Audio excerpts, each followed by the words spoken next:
I greet you in the wonderful name of our Lord Jesus Christ. Today's title, Towers, Languages, and Pentecost. Before we go there, let us pray. Heavenly Father, we thank you for your grace, for your mercy, for all that you have done. I thank you for this privilege of sitting around your precious word. And I ask, Holy Spirit, that you will break this open, break this bread to our hearts today in Jesus' name. And we vow to give you and you alone the glory. Amen. Now, on the past Sunday, while we were busy with the Pentecost meeting, I promised the congregation that I will say something on the connection of the Tower of Babel and what happened on the day of Pentecost. Now, the reason for this is I just want to show you that the Bible is really connected. It is not just some loose scriptures, loose happenings through the course of history. So please bear with me for a moment. And put away all the stories of old and walk prayerfully with me and concentrate on what I'm going to try to say, because I want to lay a foundation, and it may take a little bit more time than you would like. Genesis 11 verse 1. And the whole earth was of one language and of one speech. Now I just want to give you something, as I say, lay a biblical foundation. There were many languages before the flood, and sin abound. There were many people that of all races, and they were all over the country. But then God took only Noah and his family, preserved them in the ark, and flooded the whole world. And after the ark has settled on Ararat, there was just Noah's language, that of him and his people, in use. What was God's original command to man? We must always start. God doesn't change, like so many people say. God says this. No, God changed his mind. No, God changed his mind again. That's rubbish. God isn't confused. God has got a plan A, and that is that. So listen to this. Genesis 1:28. And God blessed them, and God said unto them, Be fruitful and multiply, and replenish the earth and subdue it, and have dominion over the fish of the sea, and over the fowl of the air, and over every living thing that moveth upon the earth. So God wanted them to move over all the earth. God hasn't given them a certain portion. God has given them the whole earth. And I will come back to this in a moment. As we have heard and been taught so many reasons for the building of the Tower of Babel. Genesis 11 is now taking place about 100 years after the flood. As we know through church history and archaeology, that was when Peleg was born, so we can follow the genetics and the time dates through that. All right, so let us continue reading and see what happened when the people of Peleg reached the town of Shinar, or the area of Shinar, which is in modern-day Iraq. Genesis 11 verse 3. And they said one to another, Go to, let us make brick and burn them thoroughly. And they had brick for stone, and slime had they for mortar.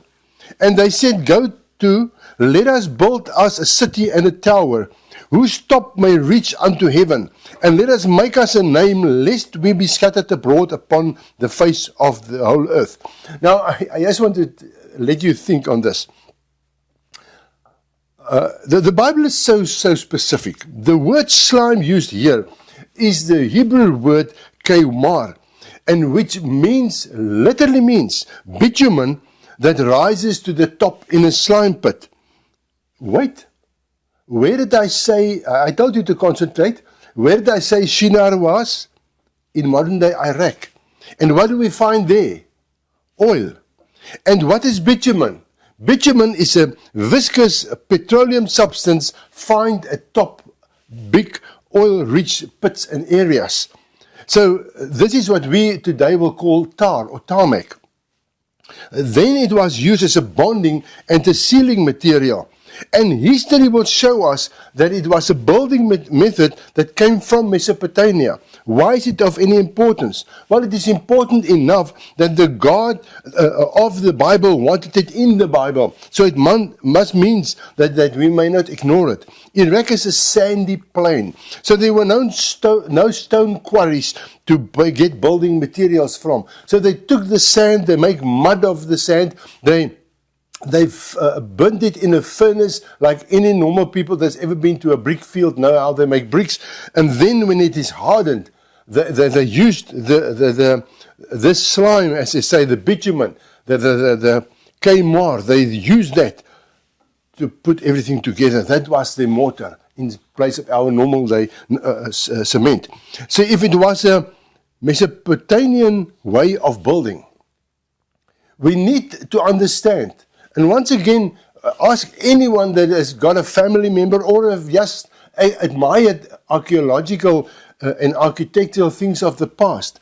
They will tell you, if they look at the building, that building was built from that dynasty or on the pattern or after the pattern of that time. That is Art Deco, that whatever you want to call it. Look at this. That come from that was an old colonial building for us in Africa and also other places where the Dutch East Company and all those places went to. So I want you to understand this. So next I want you to look at the meaning of a tower in that time. Old Testament scholars specializing on the Mid-Eastern history, culture and the way things were shared valuable insights among this line. What have we been told the Tower of Babylon or Babel looked like? Now, in 1552, a Dutch-Flemish artist named Peter Bruegel visited Rome and he saw the Colosseum. And he was very impressed by what he saw.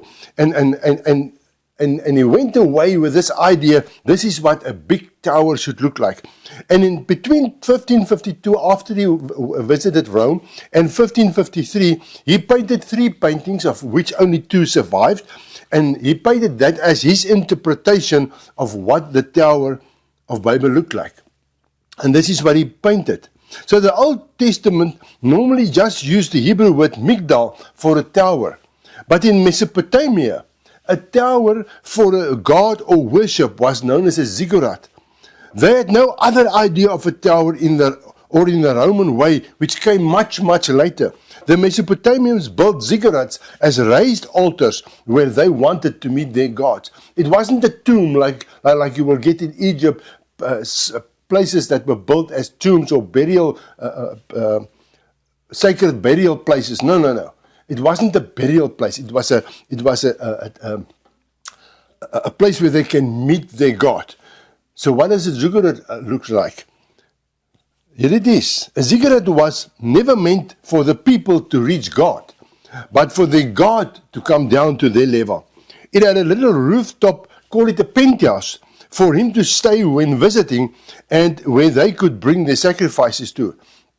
And you may go look on the internet and found that all of the well-known ziggurats had a name to do with what the people wanted. Places like the ziggurat of Ur, Etemenanki, Agur, there are so many more.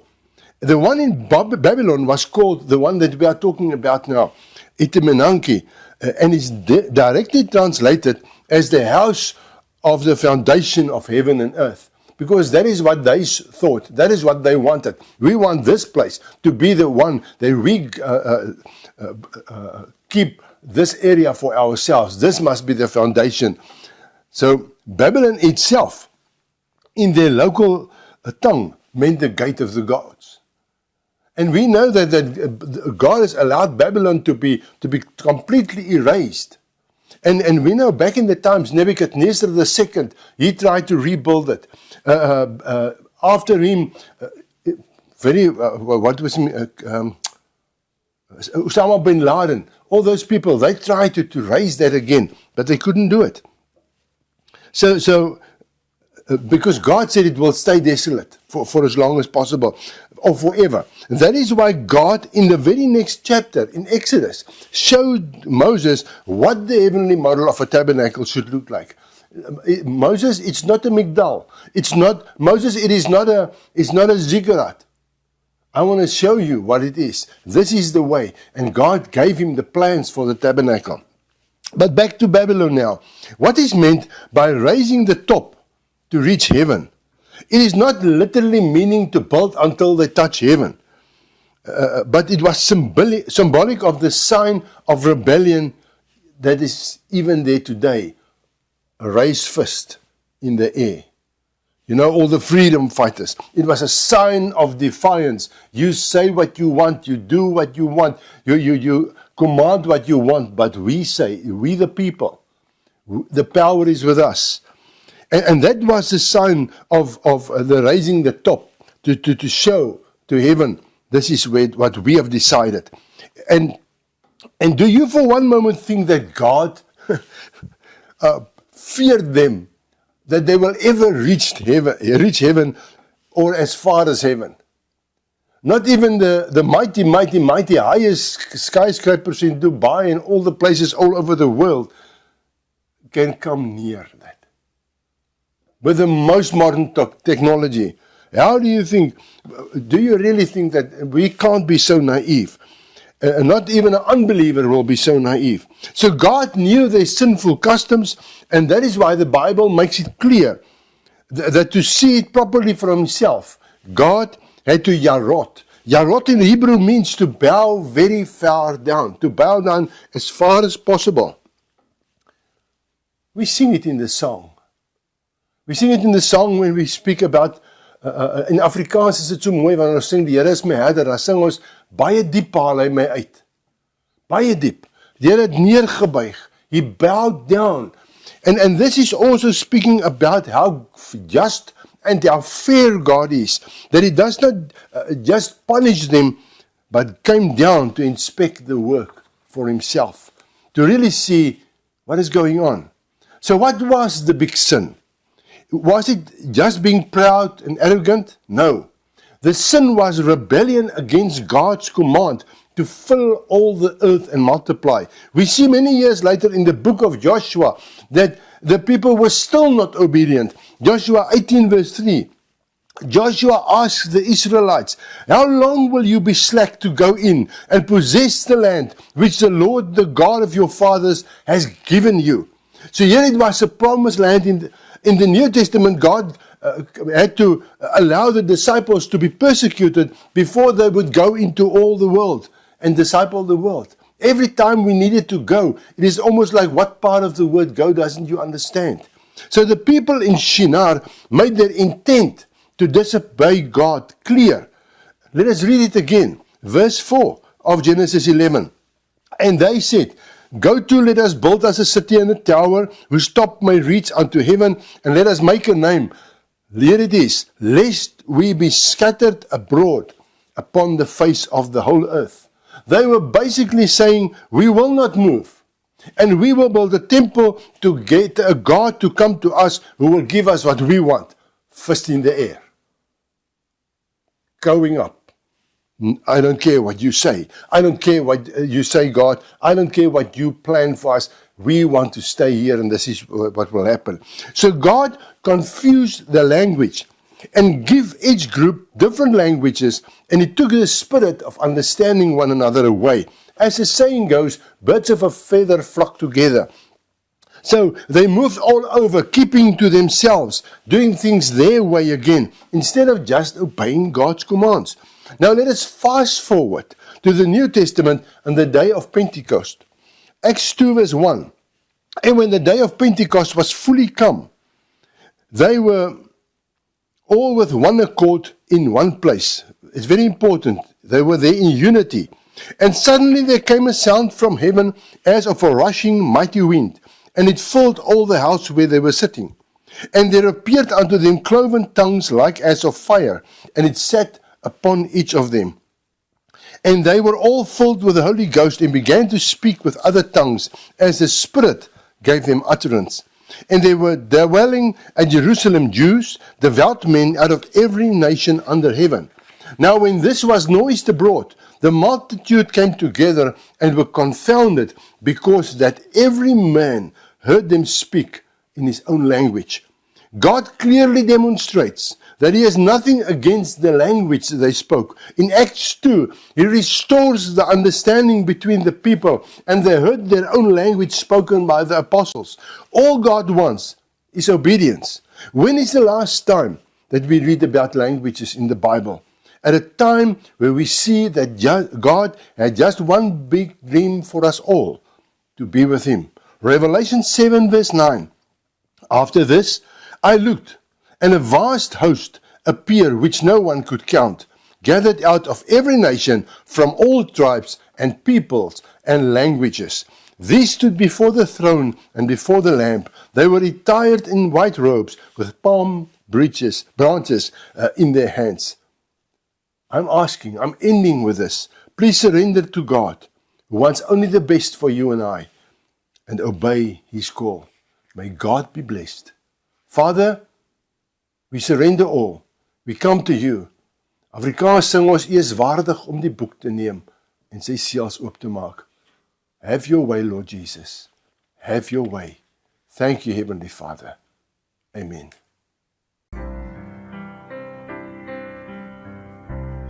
You